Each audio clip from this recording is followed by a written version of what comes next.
നമസ്കാരം. ശ്രീരാഗം രുചിക്കൂട്ട് യൂട്യൂബ് ചാനലിലേക്ക് എല്ലാവർക്കും സ്വാഗതം. എല്ലാവർക്കും ഓണാശംസകൾ നേരുന്നു. ഓണനിലാവ് 2026 എന്ന് പറഞ്ഞ പ്രോഗ്രാമിൽ ഇന്ന് 10ാം ദിവസമാണ്. ഇന്ന് ഇവിടെ നമ്മൾ ഉണ്ടാക്കാൻ പോകുന്നത് ഇഞ്ചിപ്പച്ചടിയാണ്. എങ്ങനെയാണ് ഇഞ്ചിപ്പച്ചടി ഉണ്ടാക്കുന്നതെന്ന് നമുക്ക് നോക്കാം. അതിന് മുമ്പായിട്ട് ശ്രീരാഗം രുചിക്കൂട്ട് യൂട്യൂബ് ചാനൽ ഒന്ന് സബ്സ്ക്രൈബ് ചെയ്യുക. നോട്ടിഫിക്കേഷൻ കിട്ടാൻ വേണ്ടി ബെൽ ബട്ടൺ അമർത്തുക. വീഡിയോ ഇഷ്ടപ്പെട്ടാൽ ലൈക്ക് ചെയ്യുക, കമൻറ്റ് ചെയ്യുക, ഷെയർ ചെയ്യുക. നമുക്ക് ഈ വിഭവത്തിലേക്ക് കിടക്കാം. ഇതെങ്ങനെ ഉണ്ടാക്കുന്നത് നോക്കാം. ഇന്ന് നമ്മുടെ ഈ വിഭവം സ്പോൺസർ ചെയ്തിരിക്കുന്നതും സ്പോൺസർ ചെയ്തിരിക്കുന്നതും ഒരു അയ്യപ്പ ഭക്തൻ ഭോപ്പാൽ. സമ്മാനം സിൽവർ ഗണേഷ് ജി കോയിൻ. ഒരു 1 ഗ്രാമിൻ്റെ ഇതാണ്, സിൽവർ കോയിനാണ് ഗണേഷിയുടെ ഇന്ന് സമ്മാനമായിട്ട് നമ്മൾ കൊടുക്കുന്നത്. അപ്പോൾ എല്ലാവരും നമ്മുടെ ഈ പ്രോഗ്രാമിൽ പങ്കെടുക്കുക. ലൈക്ക്, കമൻറ്റ്, ഷെയർ ഇതൊക്കെ ചെയ്യുക.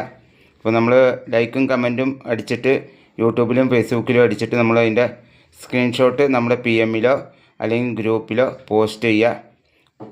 ആൾക്കാർ വളരെ കുറവാണ് നമ്മുടെ മത്സരത്തിൽ പങ്കെടുക്കാൻ. അതുകൊണ്ടാണ് നമ്മുടെ ഇവിടെ ഇഞ്ചിപ്പച്ചടി ഉണ്ടാക്കാൻ വേണ്ടിയിട്ട് നമ്മൾ കുറച്ച് തൈര് എടുത്തു വെച്ചിട്ടുണ്ട്. പിന്നെ നമ്മൾ വെളിച്ചെണ്ണ, അതുപോലെ തന്നെ നമ്മൾ പച്ചമുളക്, പിന്നെ ചെറിയ ഉള്ളി അരിഞ്ഞു വെച്ചിട്ടുണ്ട്, കൊല്ലമുളക്, ഉപ്പ്, കടുക്, അതുപോലെ കരിവേപ്പില, കുറച്ച് ഇഞ്ചി നമ്മൾ ചെറുതായിട്ട് ചീകി നമ്മൾ റെഡിയാക്കി വെച്ചിട്ടുണ്ട്. ഇനി നമുക്ക് ഇതെങ്ങനെയാണ് ഉണ്ടാക്കണമെന്ന് നമുക്ക് നോക്കാം. നമ്മൾ ചട്ടി അടുപ്പത്തെടുത്ത് വെച്ചിട്ടുണ്ട്. അതിലേക്ക് കുറച്ച് വെളിച്ചെണ്ണ നമ്മൾ ഒഴിക്കാൻ ആവശ്യത്തിന് നമുക്ക് വെളിച്ചെണ്ണ ഒഴിക്കാം. വെളിച്ചെണ്ണ നന്നായിട്ട് ചൂടായി കഴിഞ്ഞാൽ അതിലേക്ക് നമുക്ക് കടുകിടാം. വെളിച്ചെണ്ണ ചൂടായിട്ടുണ്ട്. നമുക്കതിലേക്ക് കടുക് നമുക്ക് കുറച്ചിടാം. കുറച്ച് കടുകിടാം. അത് കടുക് നന്നായിട്ട് പൊട്ടിക്കഴിഞ്ഞിട്ട് നമുക്ക് കൊല്ലമുളക് ഇടാം.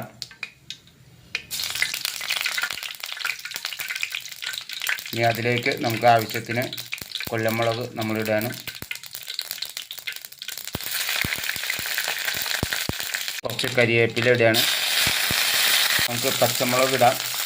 പച്ചമുളക് ഇട്ടിട്ടൊന്ന് ഇളക്കാം. നമുക്ക്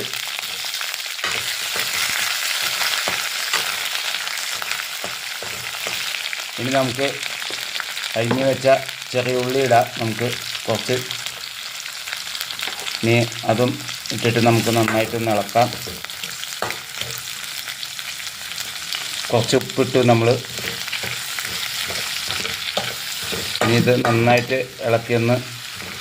നന്നായിട്ടൊന്ന് വാടട്ടെ. വാടി കഴിഞ്ഞിട്ട് നമുക്ക് ഇഞ്ചി ഇടാം. നമുക്ക് ചീവി വെച്ച ഇഞ്ചി നമ്മൾ അതിലേക്ക് ഇടാണ്. ഇട്ടിട്ട് നന്നായിട്ട് മൂക്കട്ടെ. അത് നന്നായിട്ട് മൂത്ത് കഴിഞ്ഞിട്ട് നമുക്ക് അതിലേക്ക് തൈര് ഒഴിക്കാം.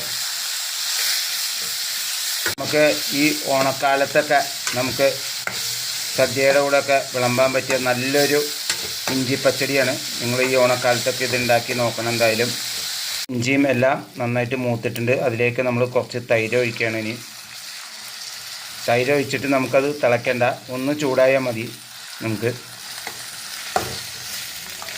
നമ്മൾ മുഴുവൻ തൈര് ഒഴിച്ച് ഇളക്കുകയാണെന്ന്.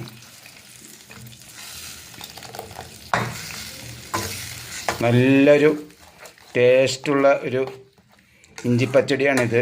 നമുക്ക് ഉപ്പില്ലെങ്കിൽ നമുക്ക് ആവശ്യത്തിന് കുറച്ചുകൂടെ ഉപ്പിടാം. നമുക്ക് നോക്കിയിട്ട് നമ്മുടെ ഇഞ്ചിപ്പച്ചടി ഇവിടെ റെഡി ആയിട്ടുണ്ട്. നമുക്ക് ഈ ഓണക്കാലത്തൊക്കെ സദ്യക്കൊക്കെ വിളമ്പാൻ പറ്റുന്ന നല്ലൊരു ഇഞ്ചിപ്പച്ചടിയാണ്. ഇതൊക്കെ നിങ്ങൾ ഉണ്ടാക്കി നോക്കണം.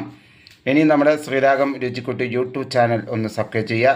നോട്ടിഫിക്കേഷൻ കിട്ടാൻ വേണ്ടി ബെൽ ബട്ടൺ അമർത്തുക. വീഡിയോ ഇഷ്ടപ്പെട്ടാൽ ലൈക്ക് ചെയ്യുക, കമൻറ്റ് ചെയ്യുക, ഷെയർ ചെയ്യുക. ഇനി അടുത്തൊരു നല്ലൊരു വിഭവമായി എത്തുന്നവരെ നന്ദി, നമസ്കാരം.